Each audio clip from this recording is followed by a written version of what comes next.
So, talking to you about an autobiography, and I'm sure it's going to be a very exciting lecture. And after that, there'll be a wonderful interaction too. Thanks so much, Sujatha. Uh, so, over to you. On to you. Thank you so much, Krishna, for your nice introduction. Thank pleasure. you. Thank you for inviting me for this platform too. Thank you. It's wonderful to have you here.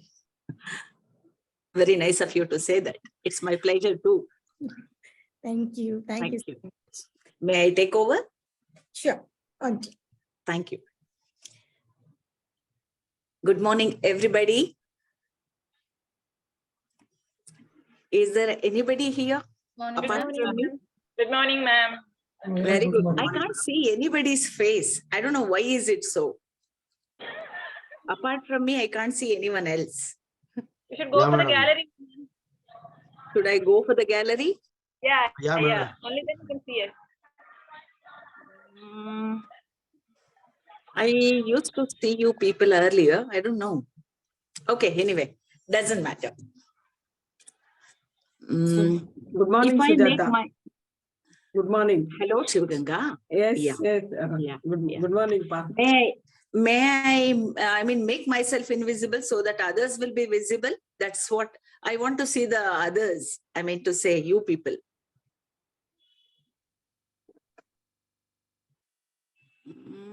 Why don't I see anybody?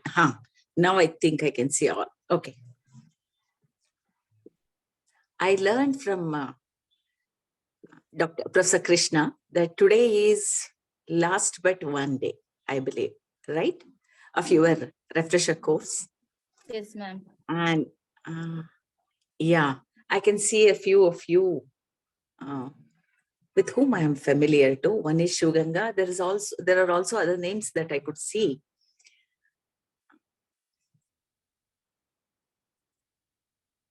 Actually, the theme of seminar paper is contextualizing Indian literature, right? It is contextualizing Indian literature.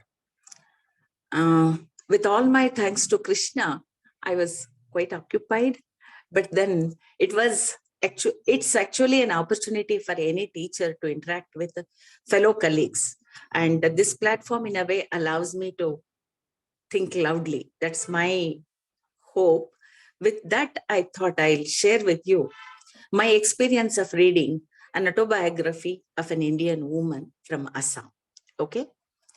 Any Assamese here? Any Northeastern people here? Northeastern participants among the participants? No? Okay. Am I audible to you? Yes, ma'am. Yes, okay. ma'am, audible. Okay. Because there was no response from your side. That's why I just thought I'll ask you once. Ma'am, if we on the speaker, there will be a lot of disturbances. That's why we keep ourselves mute. How sweet. Thank you. Thank you for the consideration.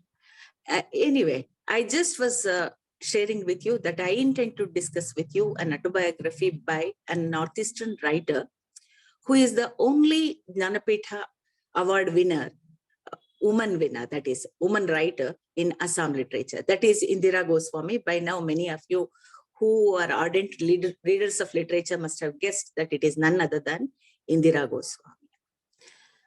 In fact, Indira Goswami is one of the very important literators of our time.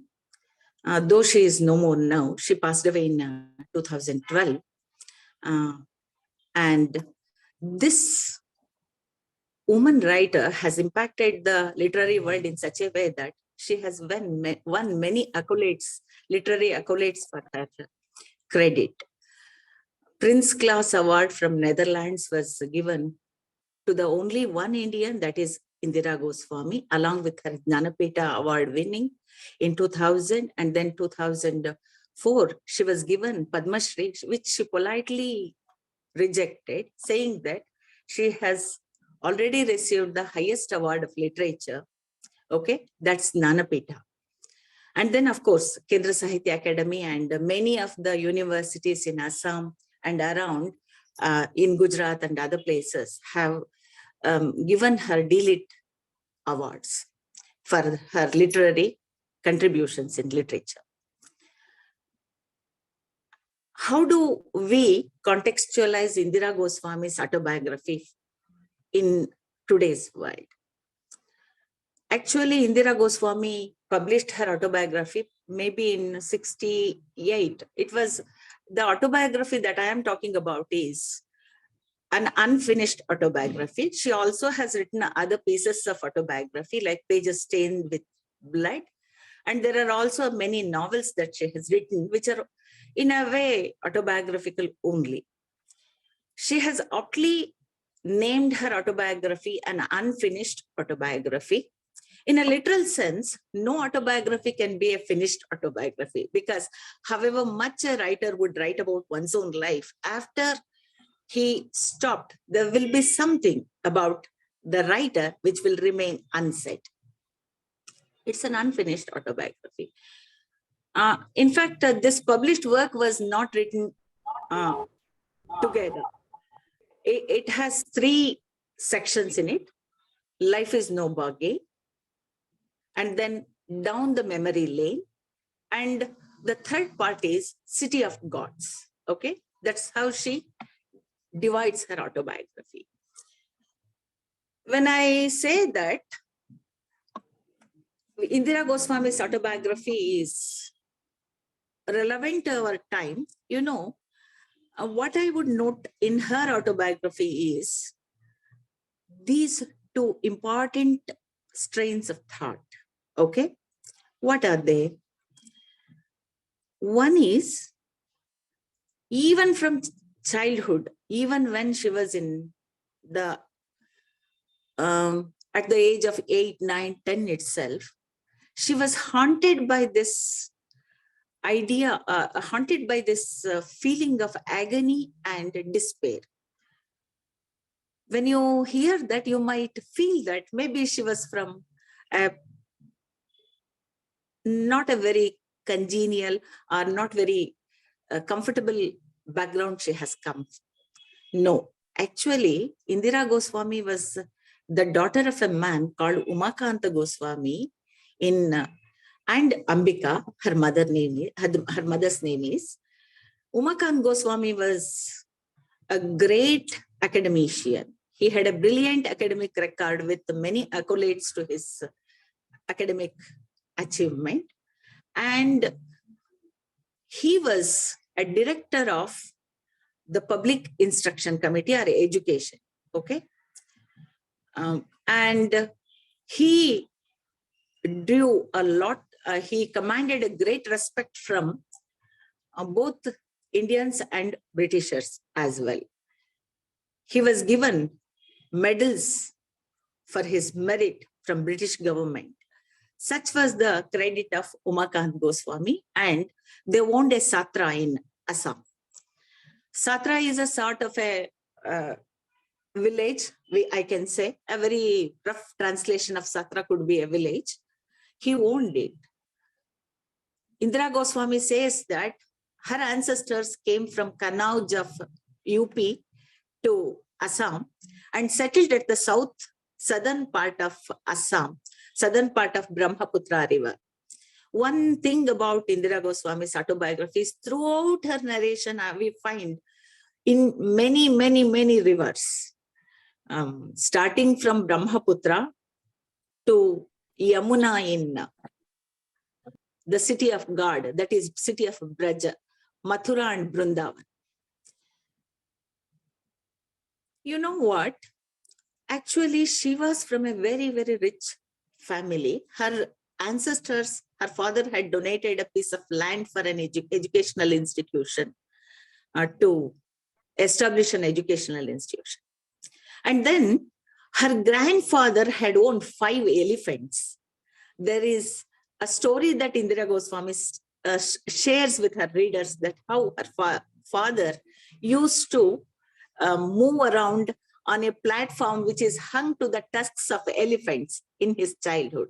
Okay, such is the riches or the family from which Indira Goswami has come from. And she had many siblings. both brothers and sisters she has got. But then from early childhood itself, she suffered from agony and despair. What this agony and despair were for? She always thought that she could not bear the loss of her father or death of her father. And she says it was strange for her to think so, because when she had this fear that she may lose her father was healthy and hale. Okay. But somehow she had this very strong or very intense fear of losing her father. And it was so intense that maybe in her early teens, 13 or 14, she attempts a suicide. Okay. She was born in 1942, and in 56, she attempts a suicide.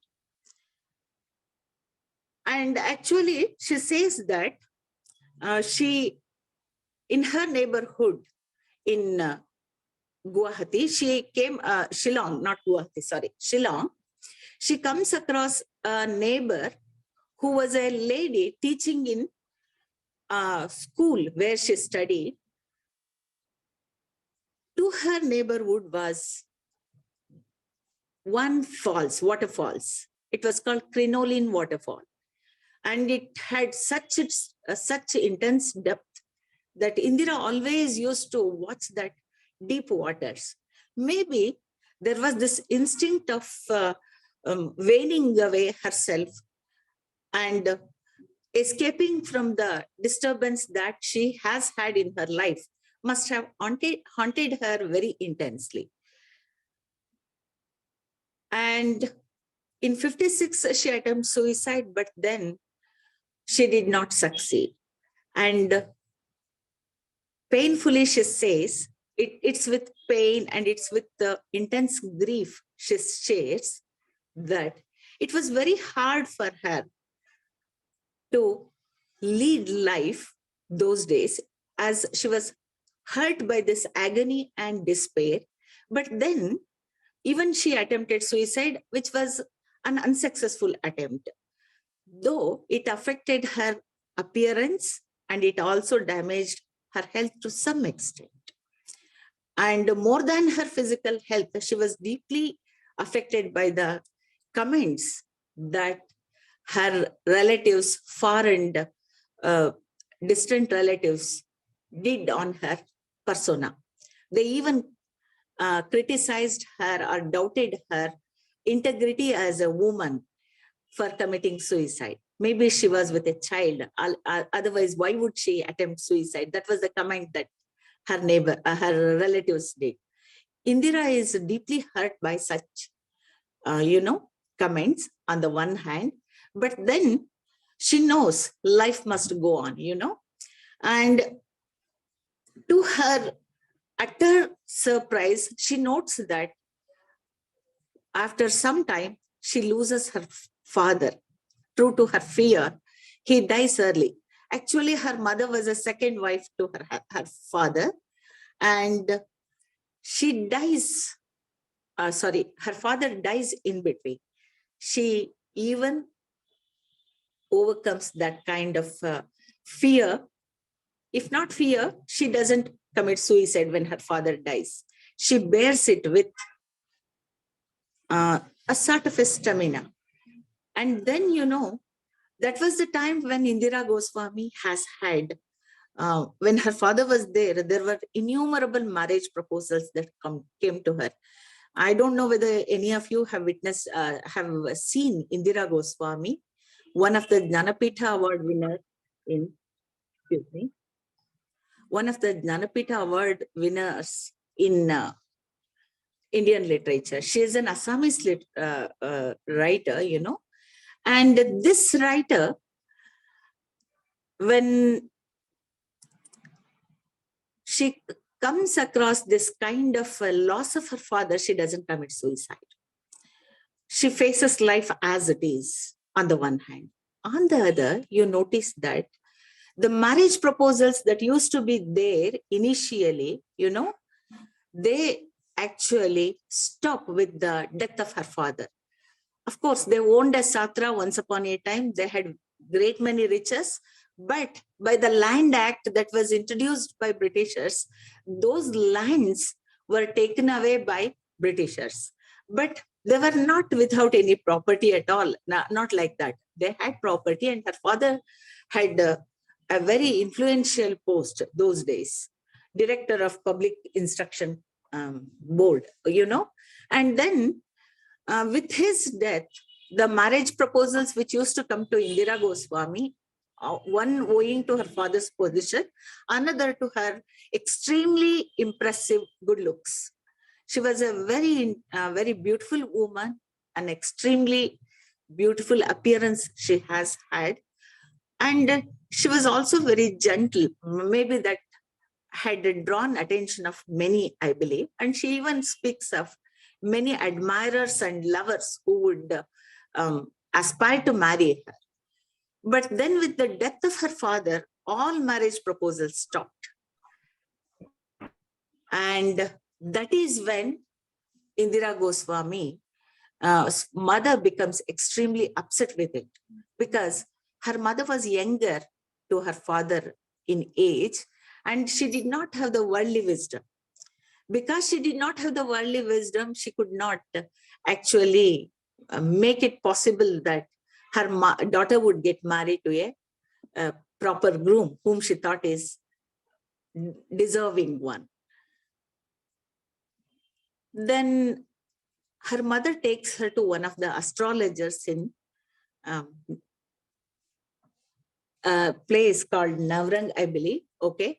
There she takes her to Jyotish, or an astrologer, who says that as soon as he sees the stars of Indira Goswami, he says that it is better to cut your daughter into 2 pieces and throw her into river Brahmaputra than getting her married to somebody, because her stars speak of such a pathetic life which is waiting for her in future. She has to face too many hardships in her life. So it is better. That is what the astrologer says. Immediately, mother of Indira Goswami, who had taken her to the hills where this astrologer was there in a very sunny day, hot day, she becomes extremely upset, and she takes the astrologer to the task. What kind of an astrologer are you? How dare you say that in front of my daughter? Even a doctor before a cancer patient wouldn't say that the patient dies. You are not a right kind of an astrologer. You should not say that, she says. Now the astrologer somehow is convinced of what the mother said, and he tries to somehow bring in a sort of a peace in the mind of Indira Goswami. In fact, Indira Goswami says that later she made him almost her counselor, who would always give her advices about life, and then he would suggest her that how she could lead life. That's how an astrologer becomes a great counselor to Indira Goswami. And the same astrologer says later that, your stars suggest, and not just that astrologer, actually her mother, who wasn't happy with that kind of prediction, had met many more astrologers in the process to see how her daughter will fare in future, what would be her future. All the astrologers had said the same, but the astrologer who had asked her mother to cut her into 2 pieces and throw her into Brahmaputra takes it as a moral responsibility to somehow guide Indira Goswami. And what he does is, he says that your stars also suggest great heights. There is some tenacity in your stars, and you shall reach greater heights. That's what he says. True to the words of this astrologer, Indira Goswami reaches the great heights. But how was the way with which Indira Goswami attained this kind of heights? A woman, only woman writer in Assamese literature to win Jnanapita Award. Not just that, she was an editor, she was a writer, she was an activist. She was into so many things, actually. and a woman with a great compassion. That is something which describes Indira Goswami. I told you two aspects in Indira Goswami's life dominates her autobiography. One is this agony and despair, which pushes her to the attempts of suicides. Okay, pushes her to the attempts of suicide, and this kind of a fear or this kind of despair or agony. Actually, when Indira Goswami said in her childhood, it was with the fear. It was because of the fear that she had about losing her father.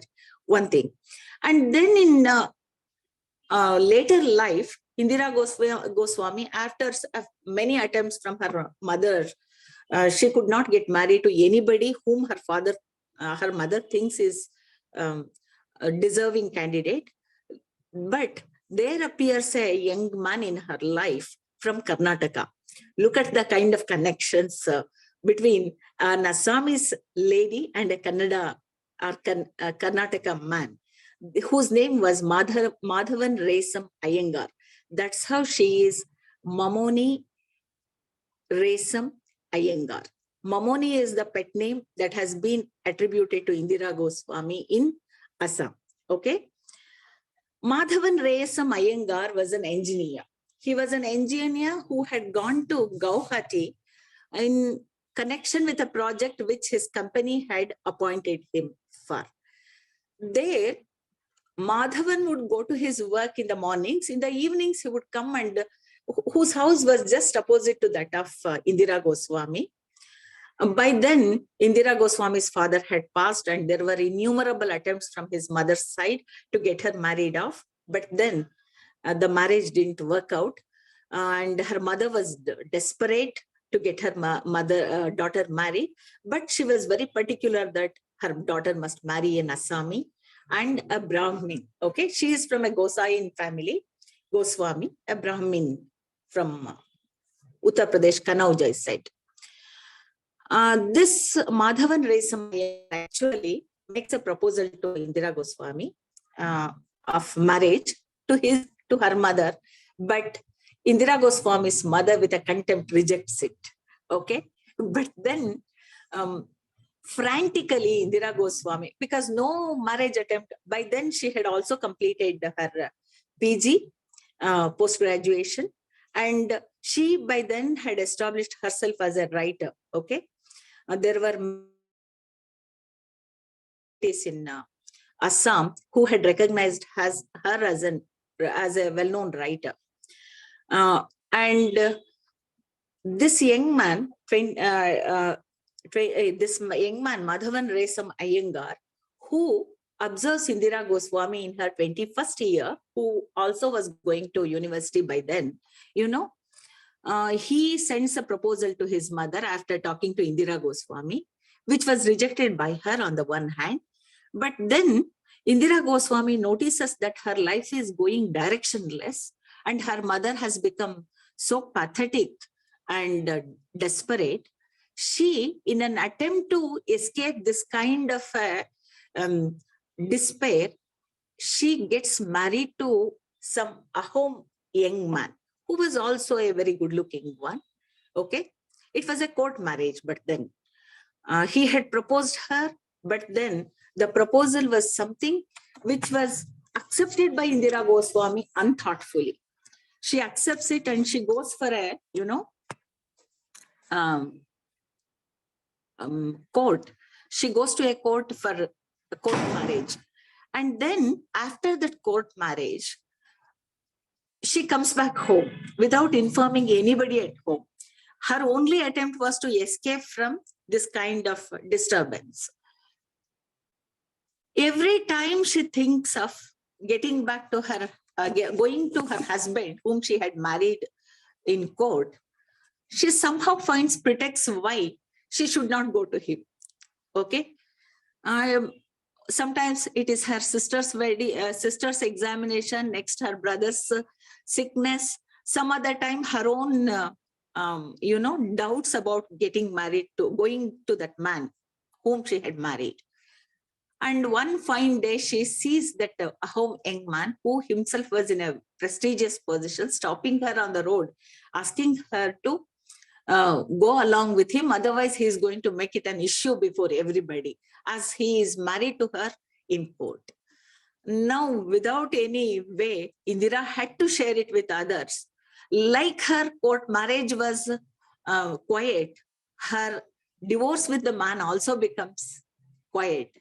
But you must note that that is where Indira Goswami speaks of her relationship with the man. She says, somehow I knew that he was lacking something. He was good looking, he was foreign returned, he was in a prestigious position, he was from a royal family. In spite of all this, I don't know what it was, but he was lacking something which would not convince me. And she says that if I did not go to him, he would not mind, he would somehow survive. What will happen to this young man who had proposed me from Karnataka? How would he survive? And she says, woe is to my fate. Look at my fate. I'm a woman married to somebody and aspiring for some other man. And that is what she says.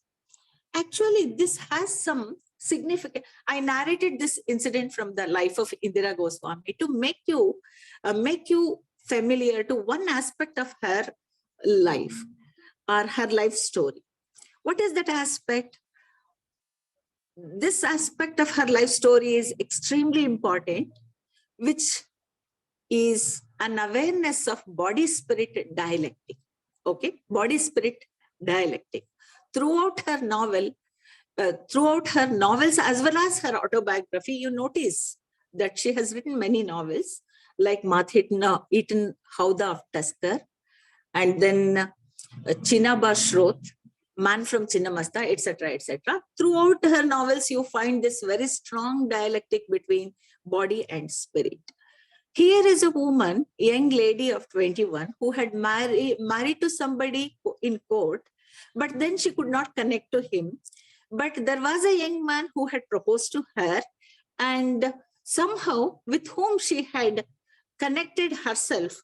And she says all her admirers, lovers, etc., with whom she was associated those days, they were all the ones sheer admirers. But it was only with Madhavan Resam Iyengar that in her mind she could connect to, even physically. That was what she speaks of. And now with so much of uproar and so much of disturbance at home, there is a divorce given to that man. Okay, it was in 61, Madhavan Resam Iyengar he comes to Guwahati, and in 61 April and 62 April, he proposes her. Okay, and then it was rejected by her mother. In 65, all these things happen, and she gets takes a divorce from the man whom she had married in court. 65, I think it was in January, they get married. Okay, both, not January, it is in October, both Resam and Madhavan Resam Iyengar and Indira Goswami, they get married with the approval of her mother, because now her mother could not aspire to get any, Brahmin from Assam, as her daughter had done something which was so damaging according to the society, She had to accede to the proposal given by Madhavan Resam Iyengar. That is what she discusses in the first part of her autobiography, But then there is an interlude into her state of depression. The marriage period with Madhavan Resam Iyengar is a sort of an interlude that she has from this disturbing thoughts of agony and despair. They go to, as soon as they get married to each other, they go to Gujarat in a place called Howdah, They stay there for some time. And when they stay there in Gujarat for some time. It was a area which was like a sea beach, and it was also a desert.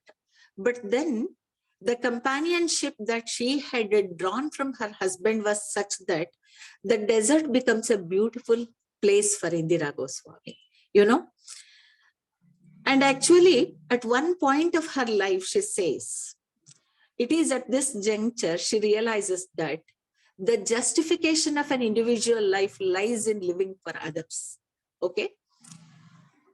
And this kind of justification can be brought by the love that one shares for other. I told you that the two strains of thought are there in Indira Goswami. One is this agony and despair, and the other strain that I thought of is compassion. You know, one short spell of time, I call it a short spell of time because in 65 she got married to Resam Iyengar, but by 66 she becomes a widow. Hardly for 16 months she lived with her husband who adored her. There was an absolute companionship between them. Absolute. It was not a formal relationship that they shared. It was a sort of a spiritual companionship that they shared. But it was for a very short spell. But in that spell, desert had become a very beautiful place for Indira Goswami on the one hand. On the other hand, you also notice that there is something extremely beautiful about life. Though her husband is an engineer and was involved in construction work, etc., she befriends with the people of labor class and the laborers, and she in fact comes across the kind of sufferings that these laborers had to undergo. That was in 60s, mid 60s, as I said, 65, 66. Those were the days when there were no labor unions in India, and these private companies, when they hired the laborers from different places, they gave them 3.5 rupees of daily labor. Okay.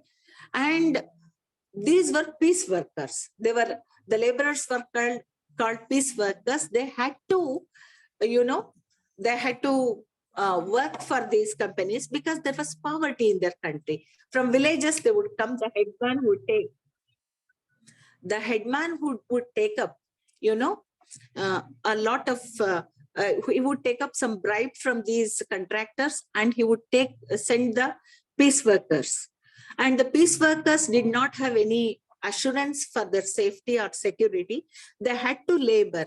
There were many instances that Indira Goswami witnesses thereof, these laborers who underwent, accidental deaths, and who were accidental deaths and also agonizing deaths they undergo, but no compensation was given to them. On the one hand, no labor union was there to speak for them on the other. But she notes that her husband, who was an engineer by himself, who himself was hired by a company, was extremely compassionate to these people. It is not by his words, but his action. He shows compassion for these fellow laborers. There occurs one incident where, one of the laborers falls down from the construction site on the spikes, which injures him so badly, and he passes away after agonizing death. And it is her husband who takes him in his jeep to the hospital. And he was extremely disturbed that the man doesn't survive. There occurs another incident, actually, where, one of the employees, one of the laborers was thrown out of the company for no reason, because there was another labor or another worker who came with an influence. And her husband, Indira Goswami's husband, is extremely upset about it. And he asked his wife, those days, he had gone away from home to earn some money. But, he tells his wife to give all the money that she has for the laborer who had lost the job. Then Indira Goswami discovers that laborer was the one who saved her husband's life from an accident, because of presence of mind. And she also comes across in Kashmir. She moves around to many places, a run of Kutch, and then Kashmir, and to many other places along with her husband. Okay. And in Kashmir, she comes across the pyres of the dead people. Then she discovers that 6 of the laborers were killed in the working site because they were constructing some, bridge on a river. Okay, there some of these 6 workers passes away. Such is the kind of the experience that Indira Goswami comes across in her company with her husband. See, there are 2 extremes that Indira Goswami undergoes in her husband's company. One is the intense love that she shared for her husband on the one hand. On the other hand, she wasn't blind to the things that were around her. And she was so intensely affected by the lives of these laborers that she writes many works. Chinaba Shrot was also one novel that she had written during this period. I was telling you, I was just sharing with you that, see, this agony and despair which was affecting her deeply in her life, with the death of her husband, who in Kashmir, Udhampur, at the 3rd stage of her married life, both her husband and herself go to Udhampur. As her husband was Udhampur in Kashmir, he was appointed there to construct some bridge. He was the one who was in charge of constructing the bridge, as he was an engineer and a gifted one.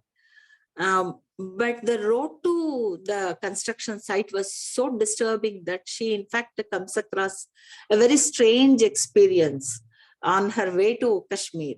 There she happens to see one horned owl, which is supposed to be giving a bad woman to her.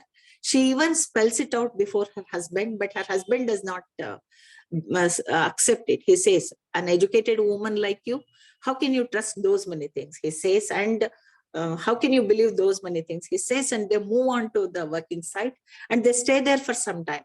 But maybe after 3-4 months, once Indira Goswami, in fact, in between, Indira Goswami had a lot of apprehensions about her husband's life. Anything that you want to say? Is there any disturbance? Am I audible? Am I audible? Yes, ma'am, audible. Okay. No disturbance, I believe. Somebody wanted to speak, I believe. That's why I thought I'll ask once. Okay. Actually, when she goes to, yes. Your video is not still. Your video. Okay. You want me to, am I visible now? Am I No, visible? No, ma'am. Yes, no, madam. Okay. Actually, I made myself invisible thinking that you will get a proper this one. Okay, I'll make myself visible. Okay. Yeah, now Okay. visible. Yeah, now visible. Thank you. Okay. I was actually speaking about how she writes on the lives of these laborers in Kashmir. Probably because of the journey which was so dangerous. The roads were so disturbed, so bad that she always had this apprehension that her husband may come across any sort of accident in that place. Maybe that, or the prophecy which was told by the prophet, the astrologer in the past, made her apprehensive. Somehow Indira Goswami was extremely apprehensive of her husband's safety. That is where she goes in search of a Muslim saint who was supposed to have guarded one of the soldiers' tomb, She goes there with the help, in the company of her maid from Oriya and also one laborer. She goes to the forest to ask about the safety of her husband. But to her utter dismay, the priest is the very, saint was somebody, Muslim saint was somebody who was so lean, skinny, and then, he had many folds in his neck. He never opens his eyes at all to look at her. And she comes back without any response from the saint. And when she comes back home, she had to suffer some illness because she had gone to the forest in heavy rains, etc.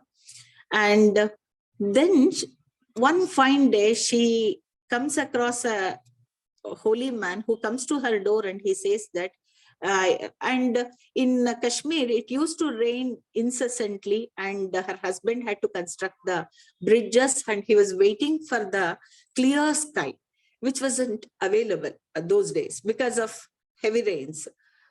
So then this holy man comes and says, I know that your husband is disturbed by the heavy rains. You go to the temple of Murlidhar on the other side of the street, and your husband will be relieved of this burden, he says. But much before she goes to the temple, she comes across somebody's message saying that her husband has met with an accident. When she is taken to the hospital, she to her great dismay, nobody in the vehicle speaks to her. When she goes to the hospital, she notes that her husband is completely covered in blood and, wounds on his body, his head and chest were injured badly. And she touches the body and she discovers that her husband is no more. And that is where, whether you are all able to follow me? Yes, madam. Okay. Is it boring? Ma'am, yes, ma'am. It's Is it interesting. boring? No, interesting, No, no. ma'am. Okay. Please go Okay. ahead. Because I can see. It's interesting, madam. Interesting. Is it- Okay. Thank you. Thank you. I can see people yawning. Okay.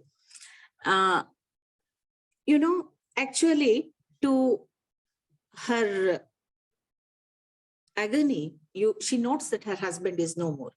Again, the chapter that was closed for a very short period, of her agony and despair returns back to her with full swing, And Indira Goswami, who was away from all sadness, now had to experience so much of, despair altogether. Along with her personal grief, there were also the grief which was heaped upon her by outside. People would treat her not good. In fact, she even gives an account of one function to which she was taken to, and there they serve her with other widows, which makes her furious. She was an educated woman, and then she was furious and she was extremely disturbed. That is where she decides to go to some Sainik school, and there she spends some time. But it was maybe for 1.5 years that she stays in Sainik school. There were some admirers of Indira Goswami even there. She was an extremely good-looking woman. Understandably, people would admire her. But,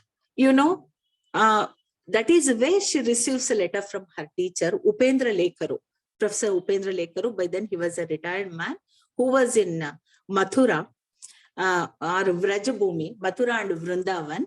Himself a man of a saintly, dispense, saintly, saintly personality of himself.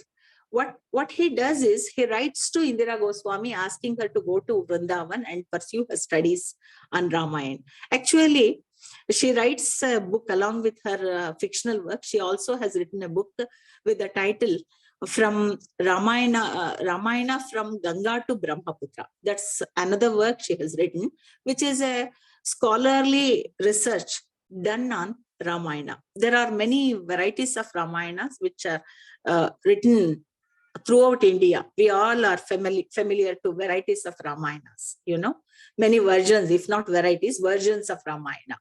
There was one writer by name Madhav Kandli in Assam who had written his Ramayana, and that Ramayana is compared to many other Ramayanas in Indira Goswami's research. You know, that is where, from there, from that Sainik school, now she comes back to this Vrindavan.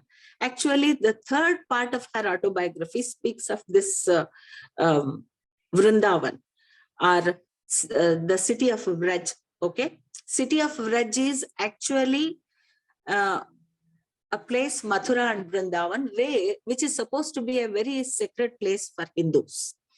We are in the south. The people in the north mostly go to this place. Whoever are Vaishnavites, they go in search of ultimate freedom from all bondages, what we call as moksha, you know.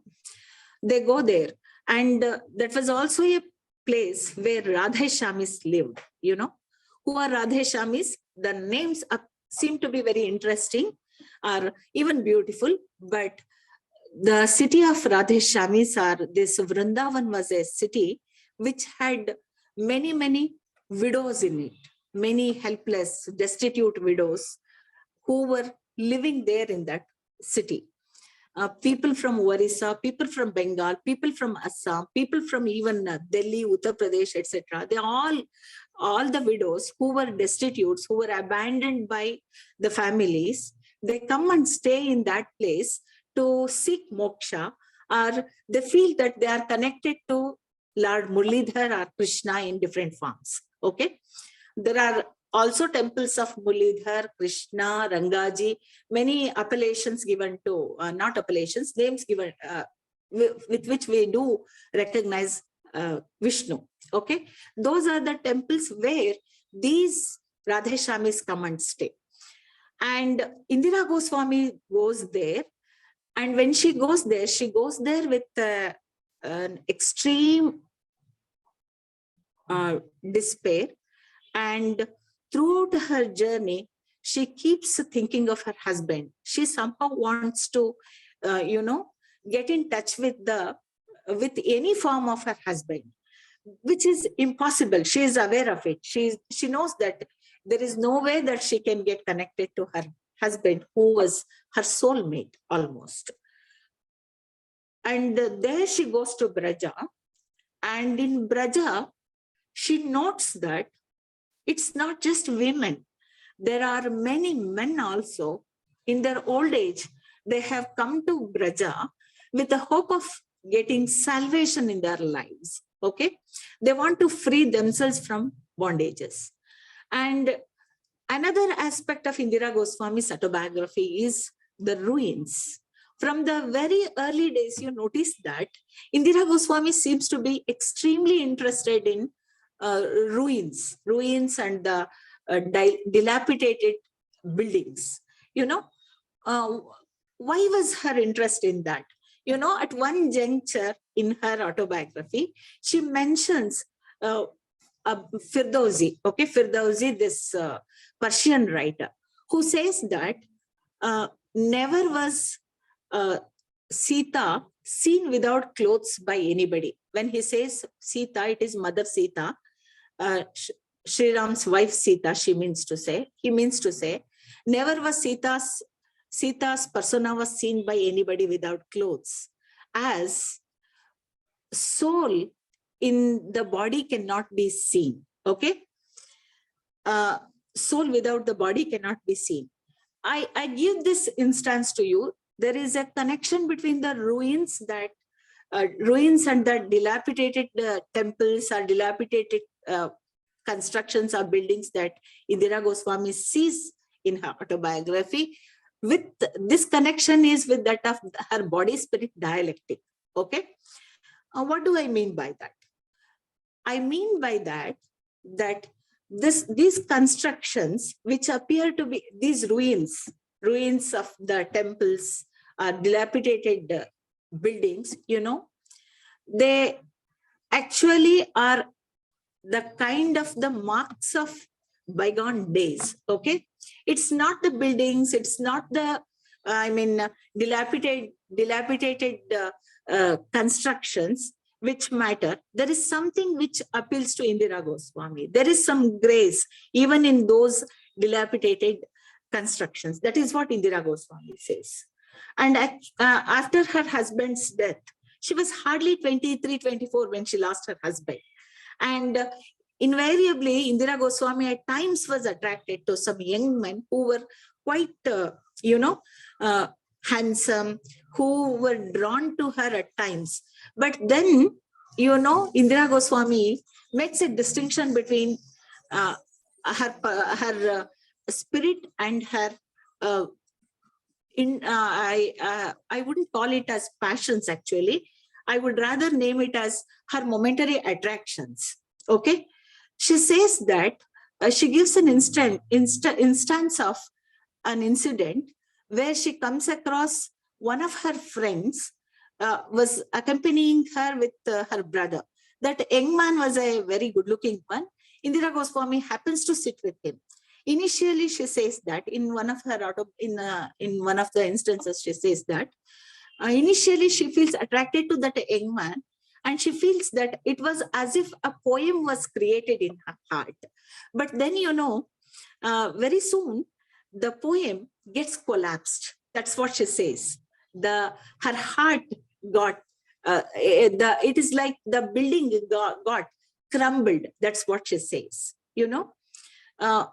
and there also is an incident in the novel, in the autobiography, where she speaks of her association with one of her husband's friend, whose name is Kaikos Burjar. Kaikos Burjar was an officer who was with her husband, but then she goes along with him and stays a night with him and comes back. But she was so disturbed that she doesn't want to touch her clothes next time, which she wore when she was with the man. Actually, she says that it was as if an imposter. There is a subtle association she makes with the spirit and her spirit, which is invariably associated with her husband. And the other things, body is something which is an imposter. She calls it as an imposter, which it's as if someone else is playing the role of Indira Goswami at that juncture. It is not that she herself has been there. It's not sheer, it's not sheer, what I must say, dry chastity that she speaks of here. It's a sort of indescribable association with the soulmate that she has had.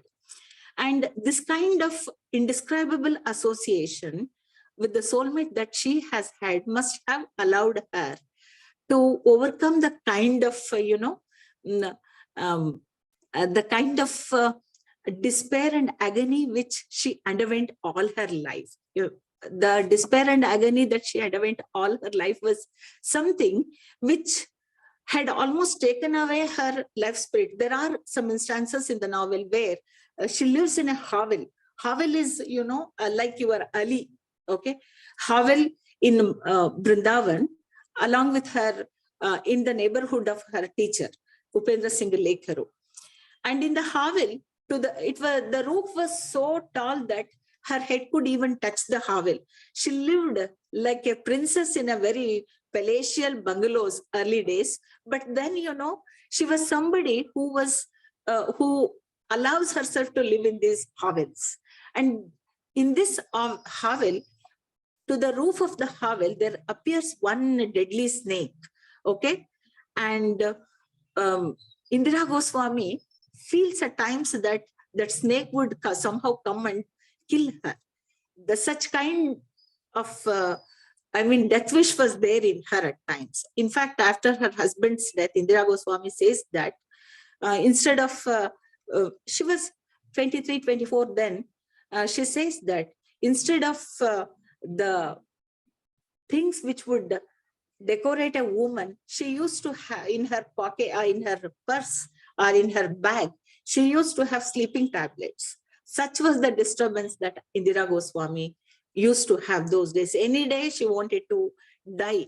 Any day she wanted to go away from the world which does not have her beloved, or which does not have anything to offer to her in the form of solace, in the form of peace, in the form of meaning, etc. In fact, it is through many images that she speaks of this kind of disturbance. In the autobiography, she says that after her husband's death, she could not even look up at the sky, you know. She could not even look up at the sky because mornings used to be extremely agonizing for her. She didn't want to face life at all.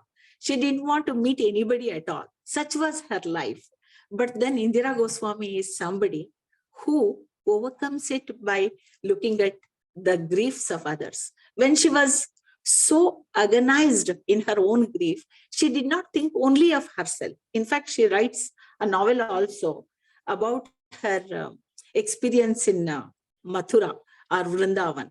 The title of the novel is Blue-Necked Braja. Okay, Blue-Necked Braja. There are also different translations which say one of them is called Neelakanthi Braja. Okay, there the protagonist is modeled after herself.